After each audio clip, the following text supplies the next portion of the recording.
시어머니는 공짜 베이비시터라서 개꿀이잖아.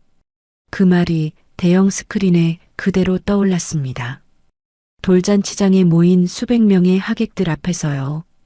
사색이 된 사돈 식구들, 웃고 있던 며느리의 얼굴은 그대로 굳어버렸습니다. 그 카톡을 쓴 사람이 바로 자기라는 걸 이제야 깨달은 순간이었으니까요. 그리고 그때 시어머니는 마이크를 들었습니다. 유산요? 기대하지 마세요. 이건 단순한 육아 갈등이 아닙니다. 돈과 인간성을 둘러싼 완전히 다른 게임의 시작이었습니다. 사연 시작하기 전에 구독과 좋아요 부탁드립니다. 지금 시작합니다. 허리춤에서 시작된 둔탁한 통증이 척추를 타고 목덜미까지 기어 올랐다. 마치 녹슬어버린 경첩을 억지로 끼워 맞춘 듯 몸을 움직일 때마다 두둑하는 파열음이 귓가에 울렸다. 우리 강아지, 아이고 착하다. 할미 등 따뜻하지? 응? 윤옥부는 등 뒤에서 칭얼거리는 손자 준수를 추어 올리며 마른 입술을 달싹였다. 10kg이 훌쩍 넘는 아이는 묵직한 쌀가마니처럼 노구를 짓눌렀다. 척추협착증 진단을 받은 게 불과 지난달이었다. 의사는 무거운 건 절대 들지 말라고 신신당부했었다. 하지만 그 의사가 모르는 게 있었다. 대한민국 시어머니에게 의사의 처방전보다 무서운 건 며느리의 눈치라는 사실을. 보글보글 가스레인지 위에서 이유식 냄비가 끓어오르고 있었다. 한우 안심을 핏물 빼고 체에 3번 걸러 만든 미음이었다. 옥분의 이마에서 식은땀이 흘러내려 눈을 찔렀다. 어머니, 아직도 준비 안 되셨어요? 안방 문이 벌컥 열리며 하이톤의 목소리가 거실을 찔렀다. 며느리 최미영이었다. 옥부는 잠시 숨을 고르고 뒤를 돌았다. 순간 현기증이 일었다. 미영은 방금 막 런웨이에서 걸어 나온 모델 같았다. 무릎 위로 올라오는 샤넬 트위드 원피스에 옥분이 지난달 갯돈을 타서 사준 에르메스 스카프를 목에 두르고 있었다. 화장대 앞에서 2시간은 공들였을 법한 풀 메이크업. 입술에 바른 붉은 립스틱이 유난히 번들거렸다. 아, 냄새. 미영이 미간을 찌푸리며 코앞에서 손부채질을 했다. 어머니, 환기 좀 시키시지. 온 집안에 고기 비린내가 진동을 하잖아요. 제 옷에 냄새 배면 어떡해요? 오늘 호캉스 가서 사진 찍어야 하는데. 옥부는 행주로 손을 닦으며 애써 웃음을 지었다. 미안하다. 준수가 보채는 바람에 후드 켜는 걸 깜빡했네. 그래, 친구들 만난다고 했지? 브라이 뭐라고 했더라? 브라이덜 샤워요, 어머니. 친구 결혼 축하 파티. 제가 몇 번을 말해요? 미영은 짜증스럽게 대꾸하며 식탁 위에 놓인 명품 가방을 챙겼다. 그녀의 시선은 옥분의 등 뒤에 엎인 아들에게 잠시 머물렀다가 이내 현관 쪽 거울로 향했다. 아이를 보고 웃어주는 법이 없었다. 준수야, 엄마 다녀올게. 할머니 말씀 잘 듣고 있어. 어머니, 저 늦어요. 저녁은 밖에서 먹고 들어올 거니까 기다리지 마세요. 준수 목욕이랑 막수마지막 수유는 부탁드려요. 그래, 걱정 말고 다녀와라. 친구들한테 맛있는 거 사주고. 아, 맞다. 어머니. 현관문을 나서려던 미영이 멈칫하더니 생글생글 웃는 낯으로 돌아섰다. 방금 전까지 짜증을 내던 얼굴은 온데간데 없었다. 소름 끼칠 정도의 태세 전환이었다. 이번 달 생활비요. 준수 기저귀랑 분유값이 좀 올라서요. 카드로 긁으려다 어머니가 현금 쓰는 거 좋아하시니까 참았어요. 아시죠? 옥부는 속으로 쓴웃음을 삼켰다. 생활비라니. 아들 녀석 월급 통장은 며느리가 관리한 지 오래였고 옥분이 매달 주는 300만 원은 순수하게 며느리의 용돈이었다. 그런데 또 돈 타령인가. 식탁 위에 올려뒀다. 50만 원 더 넣었으니 부족하진 않을 게다. 어머, 역시 우리 시어머니 최고.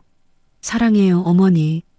미영은 손가락으로 하트를 만들어 보이고는 도망치듯 현관문을 빠져나갔다. 쾅!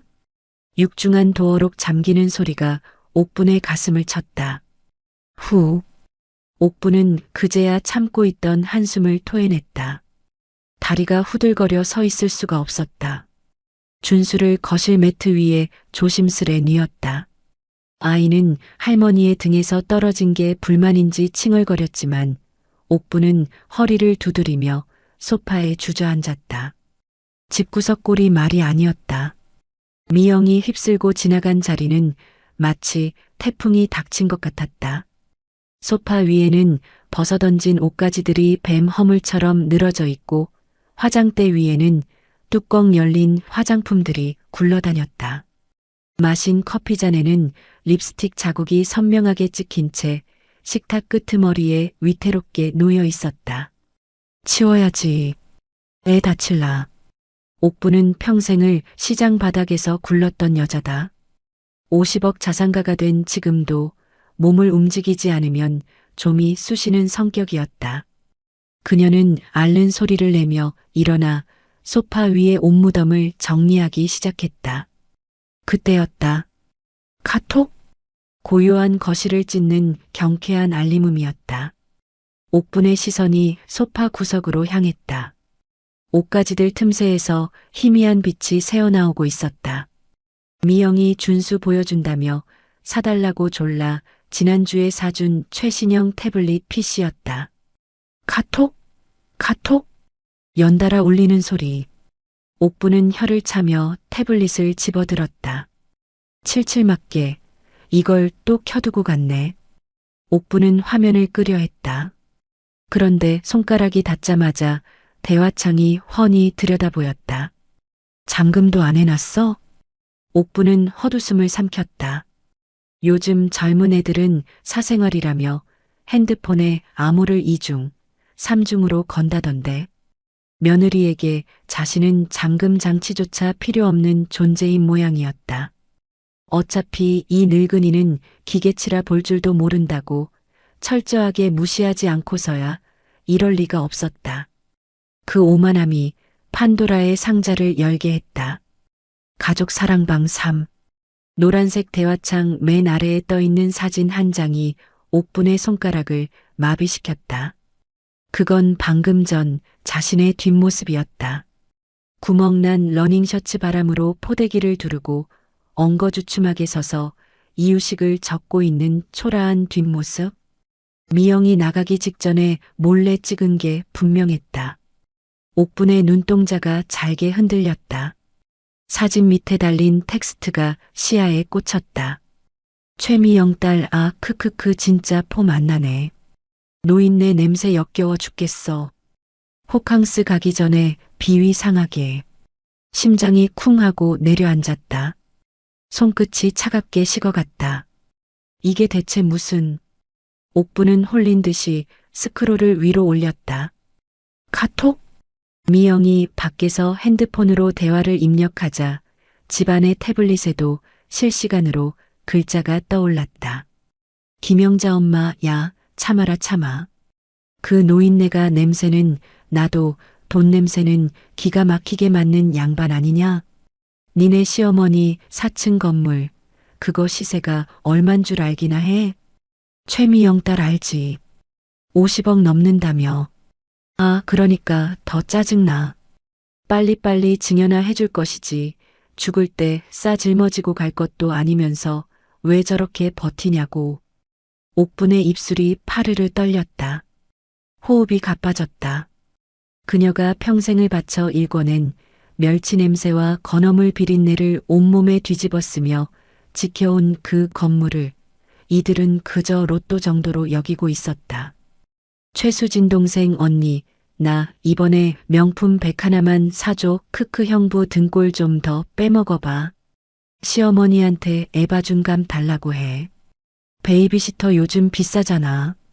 최미영 딸야 말도 마. 시어머니는 공짜라서 개꿀이야. 베이비시터 쓰면 CCTV 확인해야 하고 눈치 보이잖아. 근데 시어머니는 내가 갑질해도 찍소리 못해. 손자 볼모로 잡혀 있거든. 크크크. 옥분의 입에서 기막힌 탄식이 터져나왔다. 공짜? 개꿀? 갑질? 내 손자, 내 핏줄이라서 아픈 허리 부여잡고 똥기저귀 갈아주며 키운 정성이 저들 눈에는 그저 돈 안 드는 호구짓이었던가. 대화는 거기서 끝나지 않았다. 더 끔찍한 내용이 실시간으로 올라왔다. 김영자 엄마 그래. 영악하게 굴어. 일단 돌잔치 때까지 비위 잘 맞춰드려. 내가 아는 세무사가 그러는데 증여받고 나서 효도계약인가 뭔가 안 지켜도 이미 넘어온 재산은 다시 못 뺏어간다더라. 최미영 딸 진짜? 대박 크크크 그럼 건물명에 넘어오면 바로 요양원에 처박아야지. 냄새나서 같이 못 산다고 하고. 김영자 엄마 그렇지. 1층 카페 월세 나오면 엄마 빚부터 좀 갚고. 너도 이제 사모님 소리 들으면서 살아야지. 그 늙은이 수발 그만 들고. 와장창. 옥분의 손에서 태블릿이 미끄러졌다. 탁자 위에 있던 유리 물병을 치면서 요란한 파열음과 함께 바닥으로 떨어졌다. 액정이 거미줄처럼 쩍 갈라졌다. 아이고, 내 돈. 옥분은 반사적으로 바닥에 주저앉아 태블릿을 집어들려 했다. 100만 원이 넘는 기계였다. 평생 몸에 밴 절약 정신이 분노보다 먼저 튀어나왔다. 하지만 갈라진 액정 틈새로 요양원에 처박아야지라는 글자가 번들거리는 것을 본 순간 옥분의 손이 허공에서 멈췄다. 돈? 하하. 옥분은 태블릿을 더러운 벌레 보듯 바닥에 내버려 두었다. 내 인생이, 내 자존심이 저깟 기계 덩어리보다 못하단 말인가. 고작 냄새나는 노인네 소리를 듣고 뼈골 빠지게 모은 돈 다 뺏기고 요양원에 버려질 운명이라니. 내가. 옥분은 비틀거리며 일어났다. 거실 한쪽에 놓인 전신 거울 앞에 섰다. 거울 속에는 무릎 나온 몸빼 바지를 입고 헝클어진 머리를 한 볼품없는 늙은이가 서 있었다. 미영이 냄새난다며 경멸하던 그 모습 그대로. 하지만 옥분의 눈빛은 달라져 있었다. 늘 자식 눈치 보며 주눅들어 있던 손주가 예뻐서 아픈 허리도 참아내던 순한 할머니의 눈빛이 아니었다. 젊은 시절 억센 시장 상인들 사이에서 악착같이 50억 자산을 일궈냈던 장사꾼 윤옥분의 서늘한 눈빛이 돌아와 있었다. 옥분은 주머니에서 자신의 낡은 스마트폰을 꺼냈다. 카메라 앱을 켰다. 손이 떨렸지만 이를 악물고 초점을 맞췄다. 찰칵, 찰칵. 정적 속에 셔터 소리가 울려 퍼졌다. 깨진 액정 속의 추악한 대화들이 하나둘씩 옥분의 폰에 저장되었다. 며느리가 자신이 기계치라며 방심했던 그 틈을 옥분은 놓치지 않았다. 내 피 같은 돈을 탐내. 옥분은 거울 속의 자신을, 아니 자신의 등 뒤에 숨어 비웃고 있는 저 며느리와 사돈을 노려보며 나직이 뇌까렸다. 그래.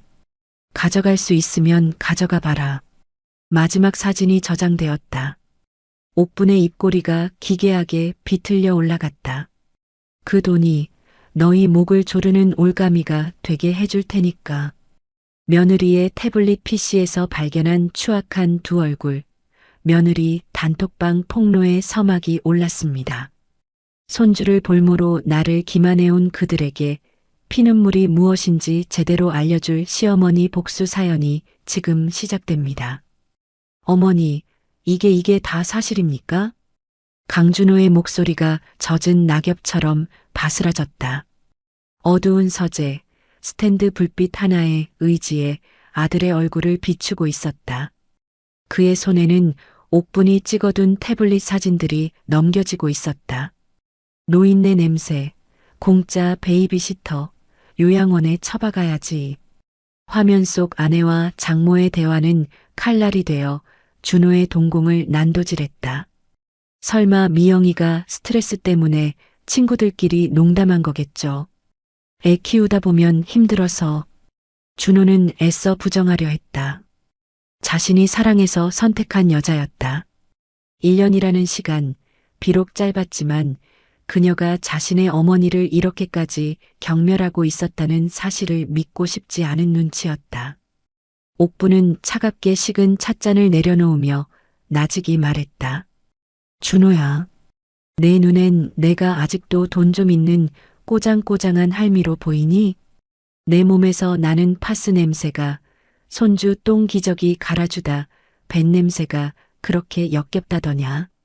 옥분의 덤덤한 그 한마디가 준호의 가슴을 후벼 팠다. 준호는 입술을 깨물었다. 피맛이 비릿하게 배어나왔다. 그제야 준호는 인정할 수밖에 없었다. 아침마다 어머니 덕분에 살아요라며 웃던 아내의 미소가 사실은 정교하게 세공된 가면이었다는 것을. 죄송합니다. 제가 병신이라서. 준호가 두 손에 얼굴을 파묻고 오열했다. 굵은 눈물방울이 바지를 적셨다. 어머니의 굽은 등과 허리 보호대가 그제야 아들의 눈에 선명하게 박혔다. 울지 마라. 옥분의 목소리는 단호했다. 그녀는 휴지를 뽑아 아들의 손에 쥐어주었다. 우는 건 나중에도 실컷 할 수 있어. 지금은 정신 똑바로 차려야 한다. 저것들이 내 피를 빨아먹으려 작정했는데 네가 그렇게 무너져 있으면 내 꼴이 뭐가 되겠니? 어떻게 할까요? 당장 이혼 소송 걸겠습니다. 내 집에서 쫓아내버릴게요. 준호가 충혈된 눈으로 고개를 들었다. 배신감은 순식간에 사리에 가까운 분노로 변해 있었다. 하지만 옥부는 고개를 저었다. 아니, 그렇게 곱게 보내선 안 되지. 지금 쫓아내봤자 위자료니 재산 분할이니 시끄러워진다. 게다가 저 물건들은 뻔뻔해서 농담이었다고 잡아떼면 그만이야. 옥부는 서랍에서 미리 준비해둔 서류 봉투 하나를 꺼내 책상 위에 툭 던졌다. 가장 높은 곳에 올려줄 거다. 구름 위에 둥둥 떠서 세상 다 가진 것처럼 만들어줄 거야. 그래야 떨어졌을 때 뼈도 못 추리게 박살이 나지 않겠니? 준호가 서류 봉투를 열어보려 하자 옥분이 손을 저지했다. 옥분의 눈빛이 서늘하게 빛났다. 너는 연기만 해라. 아무것도 모르는 그저 아내 말이라면 껌뻑 죽는 착한 남편 연기. 그거 하나면 된다. 며칠 뒤 옥분의 집 거실. 오랜만에 사돈 김영자가 방문했다. 식탁 위에는 갈비찜이며 잡채가 한가득 차려져 있었다. 물론 재료 손질부터 조리까지 옥분의 손을 거친 것들이었다. 아유 사부인, 뭘 이렇게 많이 차리셨어요. 허리도 안 좋으시다면서. 김영자가 호들갑을 떨며 자리에 앉았다. 그녀의 시선은 옥분의 얼굴이 아닌 거실 장식장에 놓인 도자기와 옥분의 손목에 걸린 금팔찌를 훑느라 바빴다. 어머니, 갈비찜 너무 맛있겠다. 잘 먹겠습니다. 미영이 콧소리를 내며 젓가락을 들었다. 옥부는 그런 두 모녀를 보며 인자한 미소를 지었다. 속에서는 신물이 넘어올 것 같았지만 옥부는 평생을 장사판에서 익힌 포커페이스를 유지했다. 많이들 먹어라. 아, 사부인. 오늘 뵙자고 한 건 다름이 아니라 상의 드릴 게 있어서예요. 옥분의 말에 쩝쩝대며 갈비를 뜯던 영자의 귀가 쫑긋 섰다. 상의요? 무슨? 옥분은 짐짓 한숨을 내쉬며 뜸을 들였다. 제가 요즘 몸이 예전 같지가 않아서요. 의사가 그러는데 척추 수술을 해야 할지도 모른다나 봐요. 그러다 보니 덜컥 겁이 나서 말입니다. 어머 사부인. 건강이 최고인데 어쩌면 좋아요. 영자는 입가에 묻은 양념을 닦으며 걱정하는 척했지만 눈빛은 탐욕스럽게 번들거렸다. 그래서 말인데 제가 수술 들어가기 전에 재산 정리를 좀 미리 할까 해요. 마음 같아서는 가장인 준호 앞으로 해주고 싶은데 그게 안 될 것 같네요. 네, 강서방한테 안 주신다고요? 영자가 눈을 동그랗게 떴다. 옥부는 한숨을 쉬며 말을 이었다. 준호야, 너 이번에 본사 임원 승진 심사 있다며? 인사팀에서 재산 조회도 한다고 했나? 준호가 고개를 푹 숙이며 연기를 시작했다. 네. 회사 내규상 임대사업자 등록하면 겸업금지로 징계 먹을 수도 있어요. 본인 명의로 고액 부동산이 갑자기 생기면 인사검증에서 탈락할 수도 있고요. 그것 봐요, 사부인. 내 이 건물을 준호 앞으로 해주면 50억짜리 임대소득 잡혀서 회사 잘리거나 승진 막힌답니다. 그렇다고 제 명의로 계속 두자니 제가 언제 쓰러질지 모르고. 옥부는 짐짓난감하다는 듯 혀를 찼다. 미영과 영자의 눈이 번쩍였다. 이건 기회였다. 남편이 못 받으면 남은 사람은 단 하나뿐이니까. 어머니, 그럼 어떡해요? 승진 포기할 순 없잖아요. 이참에 임원 다셔야죠. 미영이 걱정하는 척하며 침을 꼴깍 삼켰다. 옥부는 잠시 고민하는 척하더니 결단을 내린 듯 미영을 바라보았다. 그래서 말인데 준호 앞길 안 막으려면 며느리 네가 총대를 매야겠다. 등기만 내 앞으로 해두자. 어차피 부부는 일심동체니까 준호거나 내 거나 마찬가지 아니냐? 네, 제 앞으로요? 미영은 터져 나오려는 웃음을 참느라 허벅지를 꼬집어야 했다. 남편의 승진? 알 바 아니었다. 중요한 건 50억 건물의 명의가 내 것이 된다는 사실뿐이었다. 아이고, 맞아요. 사부인 역시 현명하십니다. 강서방 회사 문제 생기면 안 되죠. 우리 미영이가 딱 맡아두면 안전하죠. 영자가 흥분을 감추지 못하고 식탁을 손바닥으로 쳤다. 침이 튀었지만 그녀는 아랑곳하지 않았다. 어머니 감사합니다. 제가 잘 관리할게요. 강 과장 승진할 때까지 제가 딱 지키고 있을게요. 미영이 옥분의 손을 덥석 잡았다. 그 손은 축축하고 뜨거웠다. 옥분은 소름이 끼쳤지만 며느리의 손등을 토닥여 주었다. 그때였다. 가만히 듣고 있던 준호가 물병을 들어 영자의 물잔에 물을 따랐다. 장모님 축하드립니다. 미영이 잘 부탁드립니다. 제가 회사 일 때문에 신경 못 쓰는 동안 장모님이랑 미영이가 건물 관리 좀 잘해주세요. 준호의 목소리가 미세하게 떨렸다. 영자는 그것을 아쉬움으로 착각했다. 사위는 승진 때문에 눈물을 머금고 건물을 포기한 것이라 믿었다. 아유, 강서방, 걱정 마. 자네는 승진만 신경 써. 건물 관리는 우리 미영이가 아주 똑소리 나게 할 테니까. 영자가 껄껄 웃으며 물잔을 들이켰다. 준호는 식탁 밑으로 주먹을 꽉 쥐었다. 손톱이 살을 파고들 만큼 세게. 지금 당장이라도 저 탐욕스러운 입을 꿰매버리고 싶었지만 어머니의 계획을 위해 참아야 했다. 그래. 대신 돌잔치 때까지는 비밀로 하자꾸나. 친척들 다 모인 자리에서 내가 깜짝 발표를 하고 싶어서 그래. 멋지게 넘겨줘야 너희 기살지 않겠니? 그럼요. 아유, 우리 시어머니 센스쟁이. 미영과 영자는 서로 눈짓을 교환하며 입꼬리를 실룩거렸다. 터져 나오려는 웃음을 참느라 얼굴 근육이 기괴하게 일그러졌다. 그날 이후 빌런들의 브레이크가 완전히 고장났다. 야, 김 팀장. 여기 있는 거 싹 다 꺼내봐. 아니, 신상으로만. 백화점 VIP 라운지. 김영자는 소파에 거만하게 다리를 꼬고 앉아 샴페인 잔을 흔들었다.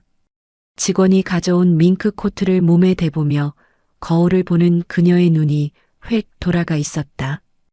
엄마, 그거 2천만 원짜리야. 너무 비싼 거 아니야? 옆에 있던 미영이 걱정스러운 척 물었지만 그녀의 손 역시 500만 원짜리 핸드백을 놓지 못하고 있었다. 영자는 코웃음을 쳤다. 야, 넌 뭘 그렇게 쫄아? 며칠 뒤면 네가 건물주야. 재개발되면 그 건물 100억도 넘어. 1층 카페에서만 500이 나와. 500이. 이깟 코트, 월세 한 달 치면 사고도 남는 거야. 하긴 그렇네. 아, 나도 이제 진짜 사모님 되는 건가? 미영의 얼굴에 황홀한 미소가 번졌다. 건물주. 그 세 글자가 주는 마약 같은 뽕맛에 취해 현실 감각이 마비된 상태였다. 저기 사모님, 결제는 어떻게 카드로 하시겠어요? 직원이 조심스럽게 물었다. 영자는 잠시 멈칫했다. 사실 영자의 카드는 한도 초과 직전이었다. 남편이 남기고 간 빚 때문에 신용 등급도 바닥이었다. 하지만 그녀에겐 믿는 구석이 있었다. 아, 기다려봐요. 내가 지금 자금 융통 중이니까. 영자는 폰을 꺼내 어딘가로 전화를 걸었다. 저장된 이름은 김 실장 스피드 대출. 김 실장. 나야. 저번에 말한 거 진행해. 뭐? 서류 심사? 아이씨, 내가 곧 50억, 아니 100억 건물주 사돈이 된다니까? 등기 넘겨오면 바로 갚을 테니까 이자 쳐서 넉넉하게 쏘라고. 영자는 잠시 수화기 너머의 말을 듣더니 다급하게 말을 이었다. 알았어, 알았어. 큰 돈은 시간 걸린다고? 그럼 일단 나 지금 백화점이니까 쇼핑하게 5천만 원만 먼저 싸. 나머지 내 빚 갚을 큰 거는 등기 넘어오면 바로 작업하고. 빨리. 재산금융권 말이 좋아 금융권이지 사채였다. 하지만 영자의 귀에는 연이자 30%라는 말보다 즉시 입금이라는 말만 들렸다. 어차피 며칠 뒤면 건물 명의가 딸에게 넘어올 테고 그 건물을 담보로 은행 대출을 받아서 갚으면 된다는 단순 무식한 계산이었다. 딩동. XX저축은행 5천만 원 입금 완료. 문자를 확인한 영자가 콧노래를 부르며 직원에게 카드를 내밀었다. 일시불로 긁어요. 아, 그리고 저기 걸린 악어백도 포장하고. 우리 사돈 드릴 선물도 하나 사야 하나? 아유, 됐어. 노인네가 무슨 명품이야. 내복이나 한 벌 사주면 되지. 모녀는 라운지가 떠나가라 낄낄거렸다. 샴페인 잔이 부딪히는 소리가 경쾌했다. 그것이 자신들의 파멸을 축하하는 축포인 줄도 모른 채. 같은 시각. 강남의 한법무사 사무실. 백화점의 소란스러움과는 대조적으로 이곳은 숨소리조차 들리지 않을 만큼 고요했다. 차가운 에어컨 바람만이 맴돌았다. 윤 여사님, 정말 이대로 진행하시겠습니까? 말끔한 정장 차림의 박 실장이 서류 뭉치를 내밀며 물었다. 그의 안경 너머 날카로운 눈빛이 옥분을 향했다. 한번 도장을 찍으면 되돌릴 수 없습니다. 건물 소유권은 완전히 재단으로 넘어가고 아드님조차 상속받을 수 없게 됩니다. 탁자 위에는 재단법인 옥분 미혼모 자립지원재단 설립 허가 신청서와 부동산 출연 증서가 놓여 있었다. 50억 원 상당의 건물을 조건 없이 재단에 기부한다는 내용이었다. 옥분은 서류를 훑어보았다. 소유권 이전, 기본 재산 출연. 평생 피땀 흘려 모은 재산이었다. 아깝지 않다면 거짓말일 것이다. 하지만 옥부는 그 건물이 며느리와 사돈의 탐욕스러운 아가리에 들어가는 꼴을 보느니 차라리 불태워버리는 게 낫다고 생각했다. 아니, 그냥 태우는 게 아니다. 이건 그들을 태워 죽일 화형대를 만드는 작업이었다. 진행해. 옥분의 목소리에는 한치의 망설임도 없었다. 대신 정관 제15조는 내가 말한 대로 수정됐지? 네. 여기 보시면 박 실장이 빨간 펜으로 표시된 조항을 손가락으로 가리켰다. 제15조 임원 초대 이사장 윤옥분의 임기는 종신으로 한다. 이사장의 보수는 이사회 의결을 거쳐 업계 최고 수준으로 지급하며 품위 유지를 위한 차량 및 제반 비용을 재단이 전액 지원한다. 완벽하구만. 옥분의 입꼬리가 우아하게 말려 올라갔다. 건물을 뺏기는 게 아니었다.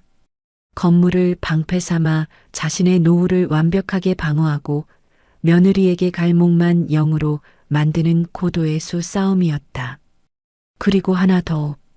옥부는 품에서 인감도장을 꺼내며 덧붙였다.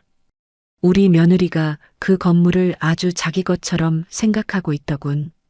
등기가 넘어가기 전까지 최대한 희망에 부풀게 둬야 해. 그래야 추락할 때 비명소리가 더 크지 않겠어? 명심하겠습니다. 돌잔치 당일까지 재단 설립 인가는 철저히 보안에 붙이겠습니다. 옥부는 인주 뚜껑을 열었다. 붉은 인주가 마치 사냥감의 피처럼 선명했다. 그녀는 도장에 인주를 꾹 눌러 묻혔다. 자, 이제 쥐새끼들 잡을 덫은 완성됐네. 쿵! 옥분의 손이 힘차게 내려가고 하얀 종이 위에 붉은 도장이 선명하게 박혔다. 마치 사형 선고를 내리는 판사의 망치 소리처럼 묵직하고 단호한 파열음이 사무실의 정적을 갈랐다. 창밖으로 어둠이 짙게 깔리고 있었다. 빌런들이 샴페인을 터뜨리며 미래를 꿈꾸는 그 시각, 그들의 목을 죄일 단두대의 날은 이미 시퍼렇게 갈려 있었다. 50억 건물주가 된 줄 알고 샴페인을 터뜨리는 그들 가지만 그 도장은 재산증여 반전을 위한 치명적인 덫이었습니다. 탐욕에 눈먼 자들이 가장 높은 곳에서 바닥으로 추락하기 직전 폭풍전야의 고부 갈등 사이다를 기대해 주세요. S호텔 그랜드 볼룸. 대한민국 상위 1%가 결혼식을 올린다는 최고급 연회장은 화려한 샹들리에 조명으로 눈이 멀 것만 같았다. 테이블마다 놓인 생화 장식값만 해도 서민들 한 달 월급은 좋게 넘을 터였다. 어머, 영자 언니. 이게 다 뭐야? 호텔을 통째로 빌린 거야? 세상에, 며느리 사랑은 시어머니라더니. 사부인이 돈 좀 쓰셨네. 하객으로 온 미영의 친척들과 지인들이 입을 다물지 못했다. 그 중심에 김영자가 서 있었다. 그녀는 며칠 전 백화점에서 급전을 당겨 산 밍크 코트를 어깨에 걸치고 손에는 악어 가죽백을 든 채 여왕처럼 거드름을 피웠다. 호호, 아유 별거 아니야. 우리 사부인이 손주 첫 생일인데 이 정도는 해야 한다고 굳이 우기셔서 말이야.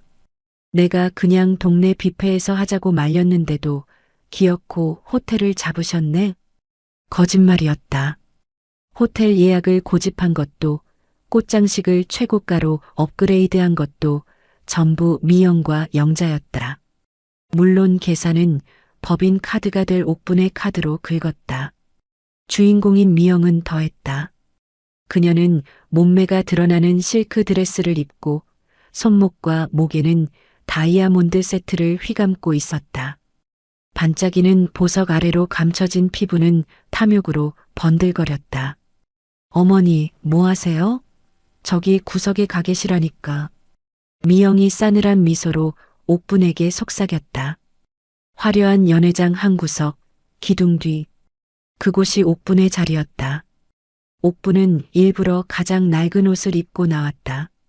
보풀이 일어난 회색 카디건에 무릎이 나온 검은 바지.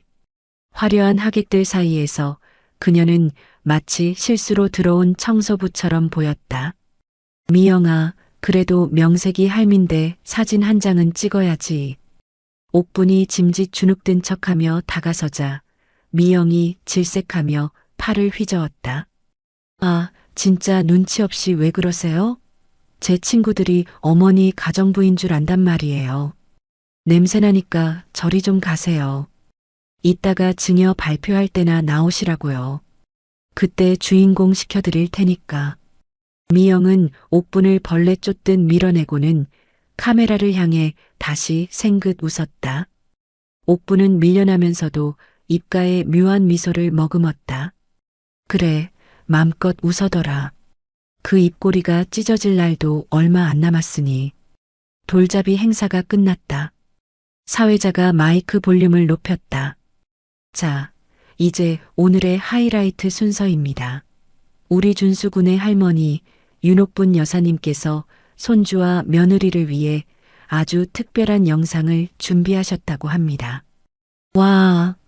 하객들이 박수를 쳤다. 영자는 옆자리 친구의 허벅지를 꼬집으며 속삭였다. 잘 봐. 이제 건물 증여한다고 발표할 거야. 내가 말했지? 우리 사위네 50억 건물 있다고. 어머, 진짜? 영자 언니 이제 팔자 폈네. 미영은 기대감에 부풀어 두 손을 모았다. 드디어 내 이름으로 된 건물이 생긴다. 이제 이 지긋지긋한 시어머니 눈치 안 보고 맘대로 쇼핑하고 여행 다니며 살 수 있다. 영상 큐. 사회자의 신호와 함께 장내가 어두워졌다. 정면에 설치된 초대형 LED 스크린에 불이 들어왔다. 띵, 띠링. 경쾌한 실로폰 소리와 함께 화면에는 천사 같은 손자 준수의 웃는 얼굴이 나타났다. 아유 예뻐라. 준수야 생일 축하해. 미영과 영자는 흐뭇한 미소를 지으며 샴페인 잔을 들어 올렸다. 완벽한 파티, 완벽한 타이밍이었다. 하지만 그 평화는 딱 5초였다. 夸지직, 삐익. 갑자기 고막을 찢는 듯한 소음이 스피커를 강타했다. 준수의 해맑은 미소가 노이즈와 함께 기괴하게 비틀리며 사라졌다. 뭐야? 방송사고야? 아유 귀 따가워. 그 순간 검은 화면 위로 핏빛처럼 붉은 글씨가 거칠게 타이핑되기 시작했다. 시어머니 공짜 베이비시터 개꿀. 늙은이 냄새 역겨워 죽겠어. 미영의 입에서 샴페인 잔이 툭 떨어졌다. 쨍그랑. 유리 깨지는 소리가 났지만 아무도 신경 쓰지 않았다. 스크린 속 내용이 너무나 충격적이었기 때문이다. 화면이 바뀌었다. 이번엔 카카오톡 대화 캡처본이었다. 400인치 대형 화면에 박힌 텍스트는 맨 뒷자리 하객의 눈에도 선명하게 꽂혔다. 김영자 엄마 그 4층 건물 명의만 넘어오면 바로 요양원에 처박아. 그전까진 공짜 베이비시터로 부려먹고. 최미영 딸 알았어. 크크아 빨리 죽어야 유산 받는데 노인네가 명줄도 기네. 장내는 찬물을 끼얹은 듯 고요해졌다. 수백 명의 하객이 숨소리조차 내지 못하고 스크린을 응시했다. 그것은 단순한 텍스트가 아니었다. 한 가족의 추악한 민낯이 실시간으로 까발려지는 처형식이었다. 이게 뭐야? 저거 미영이 카톡 아니야? 세상에. 여기저기서 수군거림이 파도처럼 일기 시작했다. 영자는 얼굴이 백지장처럼 하얗게 질려 입만 뻥긋거렸다. 심장이 터질 것 같아 숨이 쉬어지지 않았다. 하지만 진짜 지옥은 이제부터였다. 화면이 다시 한번 지지직거리더니 이번엔 음성 파일이 재생되었다. 아우 씨발. 짜증나. 최고급 호텔 스피커의 성능은 타의 추종을 불허했다. 미영의 신경질적인 목소리가 마치 귓가에 대고 소리 지르는 것처럼 생생하게 울려 퍼졌다. 녹음 내용. 야, 그 노인네 밥 먹는 소리 들었냐? 쩝쩝대는데 진짜 비위상해서 밥알이 안 넘어가. 아, 빨리 건물이나 내놓고 뒤지든지 아니면 요양원으로 꺼지든지 하지. 냄새나는 몸뚱어리로 내 아들 만지는 것도 소름 끼쳐. 꺄악. 미영이 비명을 지르며 자리에서 벌떡 일어났다. 그녀는 두 손으로 귀를 막고 스크린을 향해 소리쳤다. 끄라고. 당장 안 꺼. 하지만 영상은 멈추지 않았다. 오히려 볼륨이 더 커졌다. 녹음 내용 영자의 목소리. 예, 좀만 참아. 50억이야, 50억. 그 돈이면 내 인생 펴는 거야. 시어머니가 똥을 싸서 벽에 발라도 아이고, 우리 어머님 예술하십니다 하고 박수 쳐드려. 건물 등기 넘어오는 순간 바로 내다버리면 되니까. 하객석이 발칵 뒤집혔다. 미영의 친구들은 경악하며 입을 틀어막았고 시댁 쪽 친척들은 분노로 얼굴이 붉어졌다. 스마트폰을 꺼내 이 광경을 촬영하는 사람들도 보였다. 안 돼, 안 돼. 영자는 다리에 힘이 풀려 그만 바닥으로 주저앉고 말았다. 그녀가 입은 밍크 코트가 바닥에 음식물 쓰레기 위로 처박혔다. 이거 모함이야. 조작이라고. 영자가 바락바락 악을 썼지만 스피커에서 흘러나오는 목소리는 빼도 박도 못할 그녀의 목소리였다. 미영은 이성이 끊어졌다. 그녀는 하이힐을 신은 채 단상 위로 뛰어 올라갔다. 스크린을 제 손으로 부숴버리고 싶었다. 이 미친 노인네가 죽어. 다 죽어버려. 미영이 단상으로 달려들려다 드레스 자락에 발이 걸렸다. 휘청. 으악. 콰당탕탕. 미영의 몸이 돌상 위로 그대로 곤두박질 쳤다. 공들여 쌓은 떡 타워가 무너져 내리고 오색 송편과 과일들이 사방으로 굴러떨어졌다. 값비싼 돌잡이 용품들이 미영의 머리 위로 쏟아졌다. 미영의 얼굴은 으깨진 떡과 과일 범벅이 되어 형체를 알아볼 수 없었다. 500만 원짜리 실크 드레스는 오물로 엉망이 되었다. 준호 씨, 여보, 나 좀 일으켜줘. 미영이 떡 범벅이 된 손을 뻗으며 남편을 찾았다. 하지만 남편 강준호는 미동도 하지 않았다. 그는 공포에 질려 울음을 터뜨린 아들 준수를 품에 안고 귀를 막아주고 있었다. 여보. 준호는 쓰러진 아내를 싸늘하게 내려다보며 뒷걸음질 쳤다. 마치 더러운 오물을 피하려는 듯한 몸짓이었다. 그 눈빛에는 일말의 동정심조차 없었다. 미영의 눈동자가 절망으로 흔들렸다. 그 난장판 속에서 단 한 사람만이 고요했다. 윤옥분. 그녀는 기둥 뒤 어둠 속에서 천천히 걸어 나왔다. 옥분은 쓰러진 미영의 앞까지 다가와 멈춰섰다. 그러더니 입고 있던 낡은 카디건 속으로 손을 집어넣었다. 직. 거친 벨크로 소리가 들리더니 옥분은 지난 1년간 그녀의 허리를 올가매고 있던 누런 허리 보호대를 풀어헤쳤다. 툭. 옥분은 그 땀에 쩐 보호대를 미영의 얼굴 위로 던져버렸다. 이제 그건 네가 차라. 난 허리 좀 펴고 살란다. 옥분은 멍하니 자신을 올려다보는 미영을 가볍게 무시하고 또각또각 단상 위로 걸어 올라갔다. 바닥에 떨어진 마이크를 줍는 구차한 짓 따윈 하지 않았다. 그녀는 사회자의 손에 들려있던 마이크를 당당하게 낚아챘다. 아, 마이크 테스트 소리에 장내가 순식간에 조용해졌다. 사람들의 시선이 단상 위 가장 높은 곳에 선 옥분에게 집중되었다. 옥분은 헝클어진 머리를 쓸어 넘기며 발 아래 엎어진 며느리를 향해 씩 웃어 보였다. 어떠냐? 네가 그렇게 원하던 깜짝 발표가. 어머니. 미영이 허리 보호대를 뒤집어 쓴 채 덜덜 떨었다. 옥분의 눈은 웃고 있었지만 그 안에는 시퍼런 칼날이 번뜩이고 있었다. 아직 안 끝났다. 진짜 하이라이트는 이제부터니까. 옥분은 품 안에서 준비해둔 서류 봉투를 꺼내 들었다. 누런 서류 봉투. 그 안에 든 것이 미영과 영자의 숨통을 끊어놓을 진짜 흉기였다. 조명 켜세요. 옥분의 차분한 지시에 호텔 직원이 핀 조명을 쏘았다. 눈부신 빛이 옥분을 감쌌다. 낡은 옷을 입은 옥분이 그 순간만큼은 세상 그 누구보다 압도적인 이사장의 아우라, 낡은 옷을 입은 옥분이 그 순간만큼은 세상 그 누구보다 압도적인 이사장의 아우라를 뿜어내고 있었다. 화려한 호텔 연회장이 순식간에 지옥으로 변한 현장. 이것이야말로 진정한 돌잔치 참교육 아닐까요?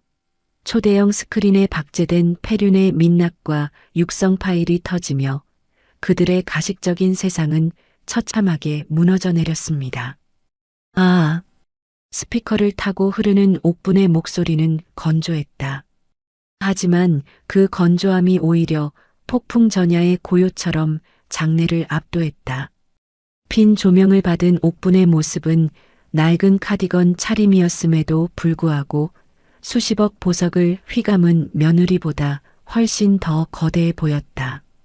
바닥에 널브러진 미영이 떡찌꺼기를 뒤집어 쓴 채 고개를 쳐들었다. 어머니, 지금 뭐 하시는 거예요? 미영의 목소리가 덜덜 떨렸다. 상황 파악이 안 되는 눈치였다. 아니, 파악하고 싶지 않은 것이리라. 방금 전까지 자신의 것이라 믿어 의심치 않았던 건물이, 그리고 미래가 송두리째 흔들리고 있었으니까. 옥부는 싸늘한 눈으로 발 아래를 내려다보았다. 뭐하긴. 네가 그토록 원하던 건물 정리를 끝냈다는 보고를 하는 중이지. 저 정리요? 그럼 증여. 미영의 눈에 일말의 희망이 스쳐 지나갔다. 인간은 보고 싶은 것만 본다더니 딱 그 짝이었다. 옥부는 피식 웃으며 손에 든 누런 서류 봉투를 뜯었다. 좌르륵. 서류 뭉치가 옥분의 손에서 펼쳐졌다. 자, 똑똑히 봐라. 옥부는 서류를 펼쳐 카메라맨을 향해 들이밀었다. 400인치 대형 스크린에 서류의 정체가 클로즈업되어 나타났다. 법인 설립 허가증, 명칭 재단법인 옥분 미혼모 자립 지원 재단, 자산 총액 금 50억 원 정 부동산 출연. 이게 뭐야? 미영이 비명을 지르며 비틀비틀 일어났다. 재단? 미혼모 지원? 내 건물이 왜 저기 들어가 있어? 내 건물인데. 내 건물? 옥분이 코웃음을 쳤다. 이건 내 피와 땀이다. 네가 냄새난다고 코를 막던 그 젓갈 냄새, 생선 비린내를 팔아만든 내 돈이야. 그런데 네가 감히 내 돈을 탐내며 날 요양원에 처박으려 해? 그래서 내가 선수를 좀 쳤다. 옥부는 마이크를 잡고 또렷하게 선언했다. 내 전 재산인 50억 상가 건물, 며느리가 내 목숨값으로 탐내길래 오늘부로 국가와 사회에 전액 환원했습니다. 이 건물은 이제 개인이 아닌 옥분 재단의 소유입니다. 쾅! 마치 망치로 뒤통수를 얻어맞은 듯한 충격이 장내를 강타했다. 하객들은 웅성거림을 넘어 경악에 빠졌다. 세상에 50억을 기부했대. 며느리 꼴 좀 봐. 닭 쫓던 게 지붕 쳐다보는 격이네. 그때였다. 바닥에 주저앉아 있던 사돈 김영자가 귀신 같은 몰골로 벌떡 일어났다. 안 돼. 안 돼. 영자가 단상으로 달려들며 악을 썼다. 내 돈 내놔. 내가 그 건물 들어오는 줄 알고 빌린 돈이 얼만 줄 알아? 사채가 3억이고 은행 빚이 2억이야. 건물 넘어가면 나 죽어. 나 감방 간다고. 영자의 자백에 하객들이 혀를 찼다. 어머, 미쳤나 봐. 사돈 돈을 믿고 사채를 썼대? 완전 콩가루 집안이네. 미영은 그제야 상황이 현실로 다가왔다. 건물이 날아갔다. 50억이 증발했다. 아니, 엄마가 쓴 사채 빚 5억이 고스란히 빚으로 남았다. 눈앞이 캄캄해졌다. 이대로 끝낼 순 없었다. 1년 동안 늙은이 비위 맞추며 산 세월이 억울해서라도 돈을 받아내야 했다. 이 미친 노인네가 진짜. 미영이 옥분을 향해 삿대질을 했다. 눈이 핏발로 시뻘겋게 충혈되어 있었다. 좋아, 건물 기부했어? 그럼 나도 가만 안 있어. 이혼해. 당장 이혼해. 미영은 옥분 뒤에 서 있던 남편 준호를 노려보며 소리쳤다. 야, 강준호. 들었지? 너네 엄마 노망나서 재산 다 날린 거. 나 너랑 못 살아. 당장 이혼 도장 찍어. 그리고 재산 분할 해내. 우리가 살던 아파트, 그거 15억이지? 당장 팔아서 반 내놔. 미영의 계산기는 빠르게 돌아갔다. 건물을 못 받으면 아파트라도 챙겨야 했다. 7억 5천이면 엄마 빚 갚고도 남으니까. 하지만 준호는 대꾸하지 않았다. 대신 어둠 속에서 누군가가 걸어 나왔다. 최미영 씨, 법 공부가 좀 부족하시군요. 말끔한 정장 차림의 남자, 박 실장이었다. 그는 안경을 추어 올리며 냉철한 목소리로 말했다. 누구야 당신? 윤옥분 여사님의 법률 대리인이자 강준호 씨의 이혼 소송을 담당할 변호사입니다. 박 실장은 품에서 태블릿 PC를 꺼내 들었다. 그 안에는 미영이 시댁을 욕했던 증거들이 빼곡했다. 재산 분할을 요구하셨습니까? 유감스럽게도 최미영 씨는 가져갈 게 단 1원도 없습니다. 뭐, 웃기지 마. 결혼하면 무조건 반반이야. 그건 혼인 기간이 길거나 재산 형성에 기여했을 때 이야기죠. 박 실장은 또박또박 팩트를 꽂아 넣었다. 두 분 혼인 기간은 고작 1년 미만입니다. 현재 거주 중인 반포자이 아파트는 강준호 씨가 결혼 전 취득한 특유 재산입니다. 법적으로 분할 대상이 아니라는 뜻이죠. 무슨 소리야. 내가 살림하고 애 키운 건 내 노동력은 노동력이라. 박 실장은 비릿한 웃음을 흘리며 스크린을 가리켰다. 화면에는 옥분이 허리 보호대를 차고 아이를 업은 채 집안일을 하는 CCTV 영상이 나오고 있었다. 보시다시피 가사 노동과 육아는 전적으로 시어머니인 윤옥분 여사님이 전담하셨습니다. 최미영 씨는 그 시간에 백화점을 가거나 호캉스를 즐기셨죠. 박 실장은 안경을 고쳤으며 미영을 싸늘하게 내려다보았다. 아, 그리고 남편분 승진 심사 때문에 재산명예 못 받는다고 했던 거 기억하시죠? 그래. 남편 앞길 막힐까봐 내가. 착각하지 마십시오. 강준호 씨는 그런 승진 심사 대상이 아니었습니다. 애초에 겸업금지 조항 때문에 건물을 못 받는다는 것도 다 거짓말이었고요. 뭐라고요? 미영의 동공이 지진이라도 난 듯 흔들렸다. 두 분의 탐욕이 얼마나 대단한지 시험해 본 건데 그렇게 뻔한 거짓말도 덥석 무시더군요. 결론적으로 최미영 씨의 기여도는 0% 아니요. 가산을 탕진했으니 마이너스입니다. 말도 안 돼 거짓말이야. 미영이 뒷걸음질 쳤다. 박 실장은 한 걸음 더 다가오며 쐐기를 박았다. 오히려 최미영 씨가 갚으셔야 할 게 있습니다. 혼수 비용 3천만 원은 본인 명품 가방 사는데 탕진했고 강준호 씨 카드로 쓴 5천만 원. 그리고 가장 중요한 것. 박 실장은 사색이 된 김영자와 미영을 번갈아 보았다. 사돈어른이 끌어다 쓰신 대출금 5억.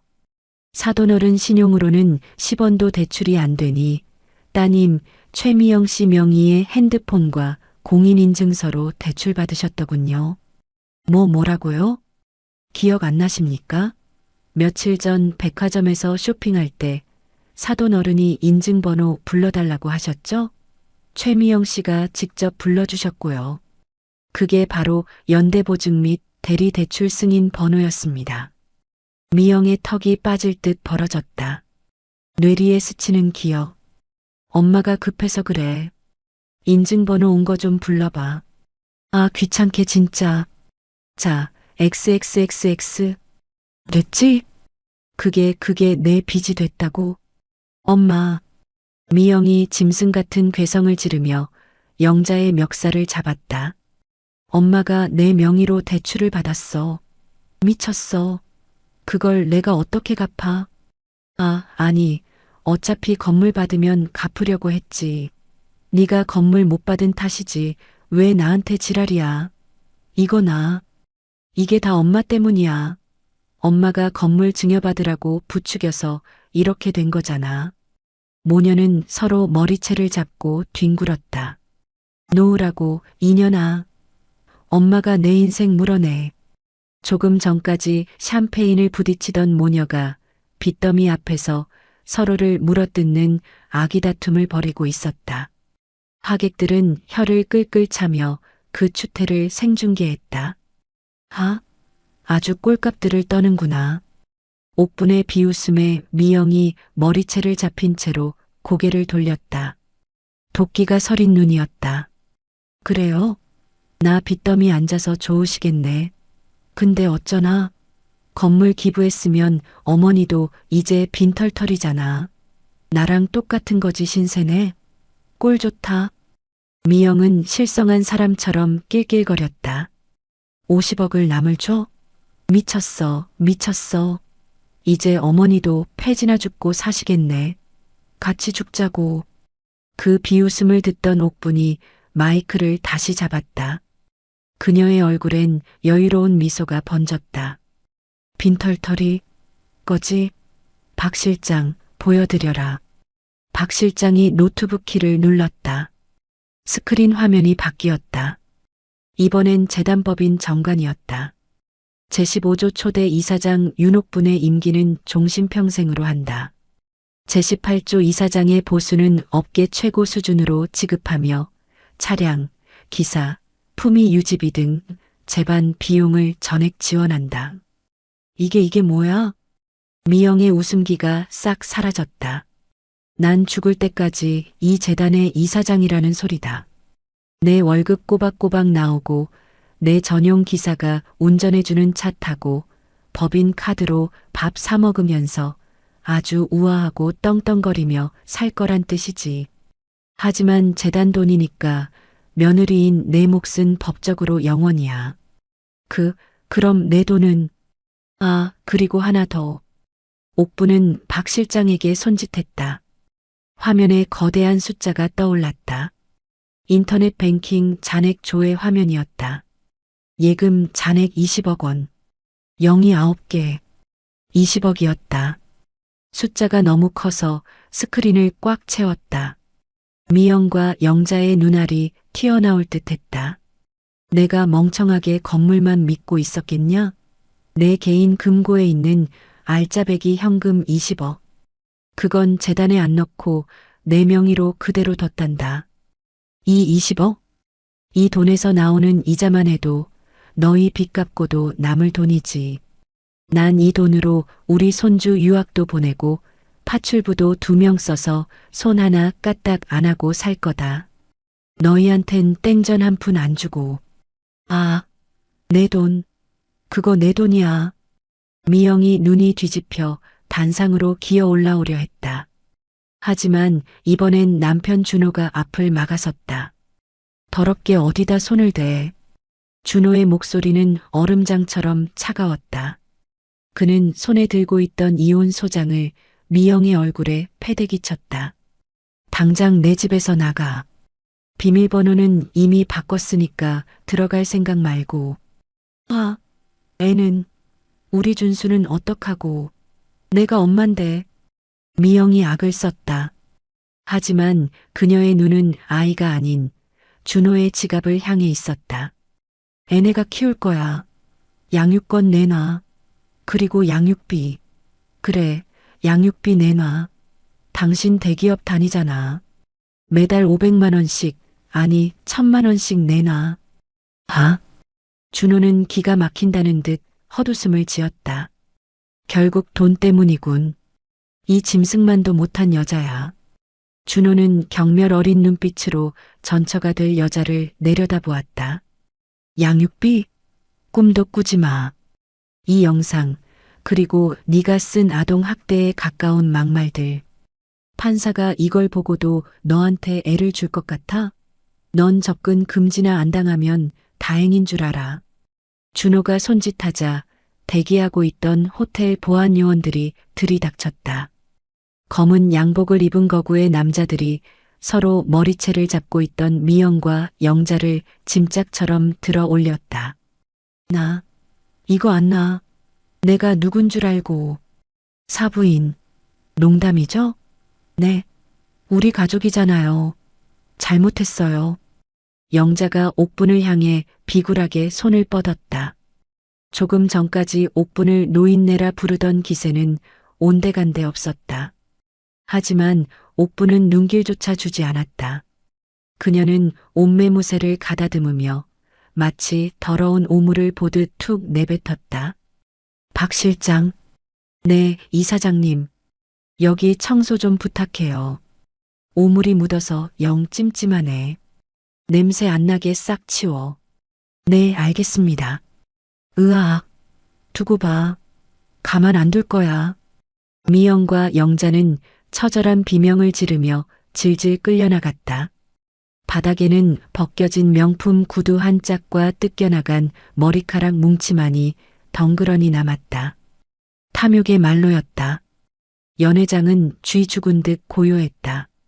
하객들은 이 압도적인 참교육의 현장에서 단상 위에 우뚝 선 옥분을 향해 경외심 어린 시선을 보내고 있었다.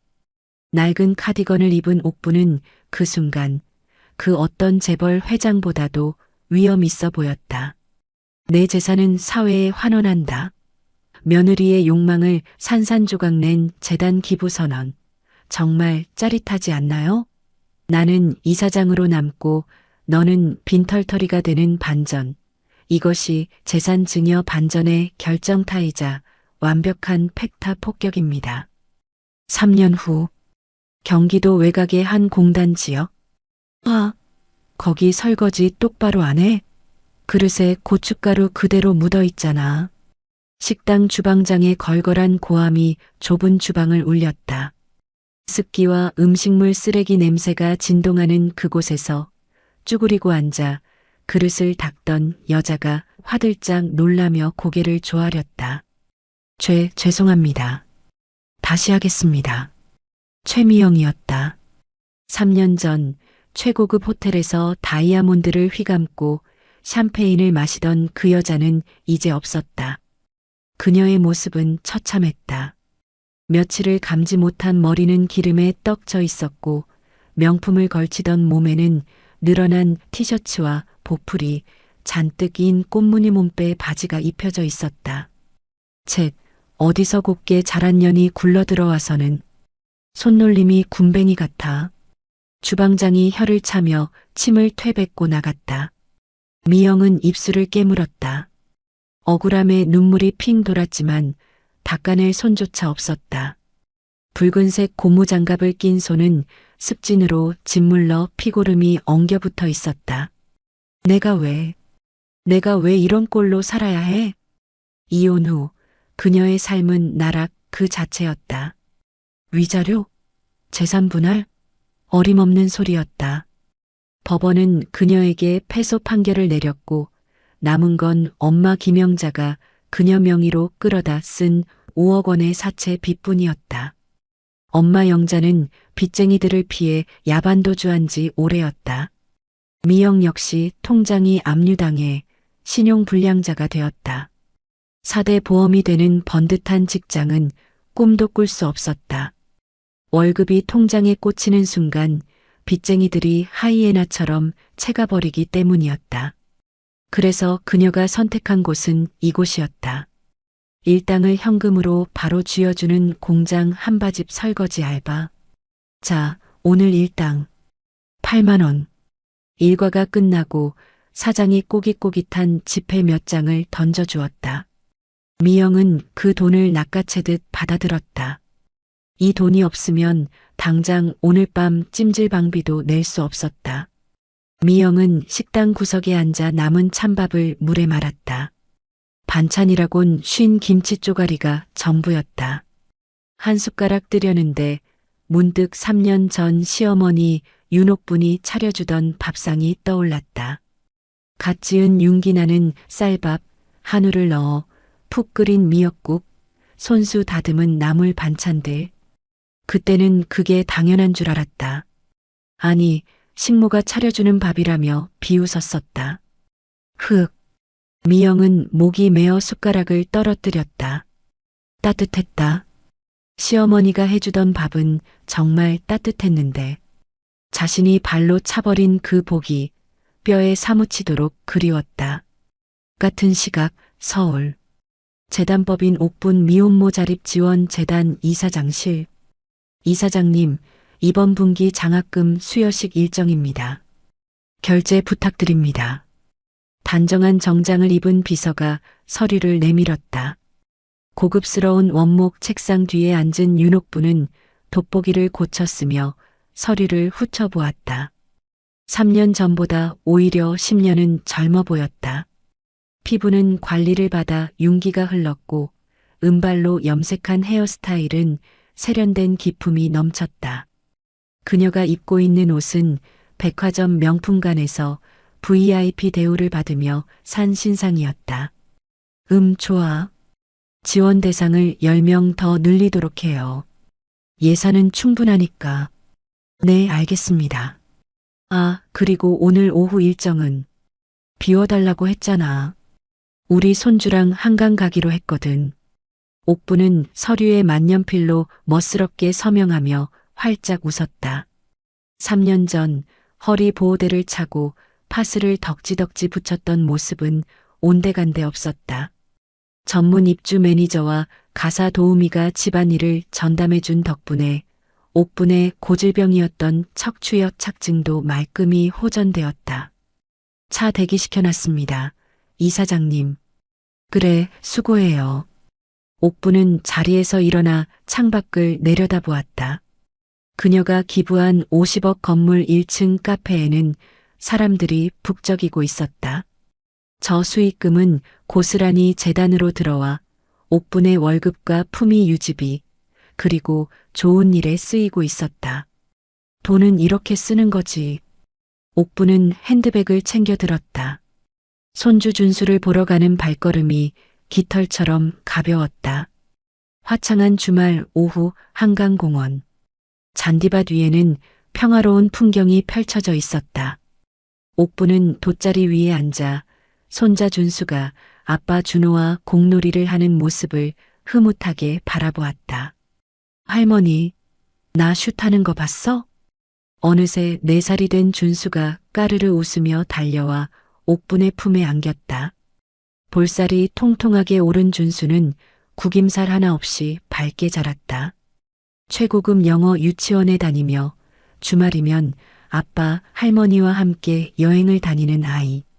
사랑을 듬뿍 받은 티가 났다. 그럼 봤지. 우리 준수 국가대표해도 되겠네.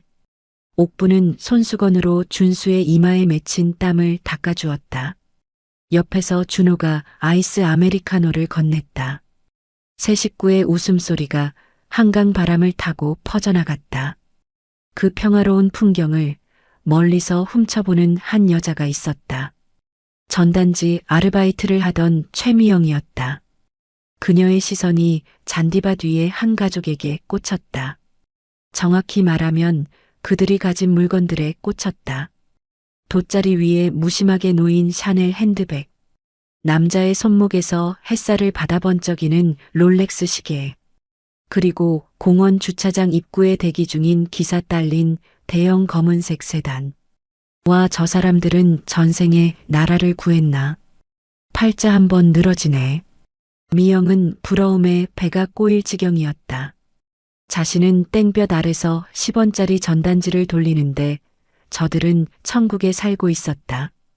침을 꼴깍 삼키며 남자의 얼굴을 본 순간 미영은 심장이 멎는 줄 알았다. 준호 씨? 그리고 그 옆에 우아한 은발의 귀부인. 어머니. 다리가 후들거렸다. 자신이 버린 가족이었다. 아니, 자신이 냄새난다며 경멸했던 시어머니와 남편이었다. 그런데 지금 그들은 미영이 그토록 꿈꾸던 상류층의 삶을 살고 있었다. 저거 다 내 거였는데, 저 자리에 내가 앉아 있어야 했는데. 박탈감에 눈이 뒤집혔다. 그리고 동시에 본능적인 계산기가 돌아갔다. 준수 그래, 준수야. 내가 친엄마잖아. 애가 엄마를 찾으면 저 사람들도 어쩔 수 없을 거야. 양육비든 뭐든 애 핑계로 돈 좀 뜯어낼 수 있어. 미영은 전단지 뭉치를 바닥에 내팽개쳤다. 그리고 떨리는 손으로 헝클어진 머리를 대충 정리했다. 옷에서 쉰내가 나는 것 같았지만 신경 쓸 겨를이 없었다. 준수야. 미영이 잔디밭을 가로질러 달려갔다. 평화롭던 옥분의 가족에게 불청객이 난입했다. 준수야. 엄마야. 엄마 왔어. 미영이 헐떡거리며 다가오자 준호가 반사적으로 옥분과 준수 앞을 막아섰다. 누구 최미영? 준호의 얼굴이 순식간에 일그러졌다. 너무나 변해버린 노숙자나 다름없는 몰골이었지만 알아볼 수 있었다. 준호 씨, 나야 미영이. 우리 준수 보러 왔어. 내 새끼 얼마나 컸나 보자. 미영이 준호의 팔을 뿌리치고 억지로 아이 쪽으로 손을 뻗었다. 고무장갑 독이 올라 벌겋게 짓무르고 손톱대가 낀 더러운 손이 준수의 옷자락에 닿으려 했다. 손대지 마. 준호가 기겁하며 주머니에서 물티슈를 꺼내 미영의 손을 쳐냈다. 철썩? 그리고 미영의 손이 닿을 뻔했던 준수의 옷자락을 박박 문질러 닦았다. 마치 더러운 오물이라도 묻은 것처럼. 더럽게 어디다 손을 대. 균올마. 내가 애 엄만데. 미영이 악을 쓰며 준수를 불렀다. 준수야. 엄마 기억나지? 엄마야. 이리 와. 미영의 눈에는 모성애가 아닌 탐욕과 집착이 이글거리고 있었다. 옥분의 품에 안겨있던 4살 준수가 고개를 들었다.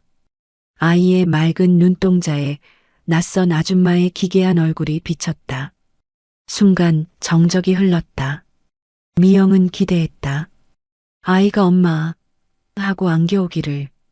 그러면 그걸 빌미로 옥분에게 매달려 돈 좀 달라고 사정할 생각이었다. 하지만 으앙. 준수가 비명을 지르며 옥분의 품으로 깊숙이 파고들었다. 싫어. 할머니 무서워. 준수야. 엄마라니까. 이리 와봐. 미영이 당황해서 다시 다가가려 하자 준수가 코를 틀어막으며 소리쳤다. 오지 마. 냄새나. 할머니한테선 꽃냄새 나는데 이 아줌마한테선 쓰레기 냄새나. 지지야, 지지. 쿵. 미영은 망치로 머리를 얻어맞은 듯 멍해졌다.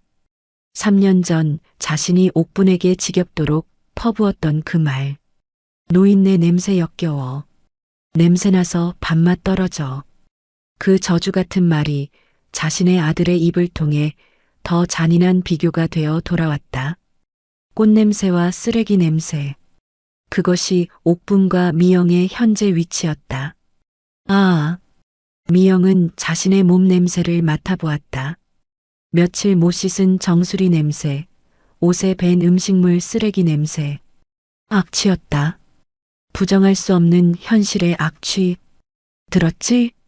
그때 옥분이 준수를 감싸 안으며 자리에서 일어났다. 그녀에게선 은은한 고급 향수 냄새가 났다. 애가 쓰레기 냄새가 난단다. 가까이 오지 마라.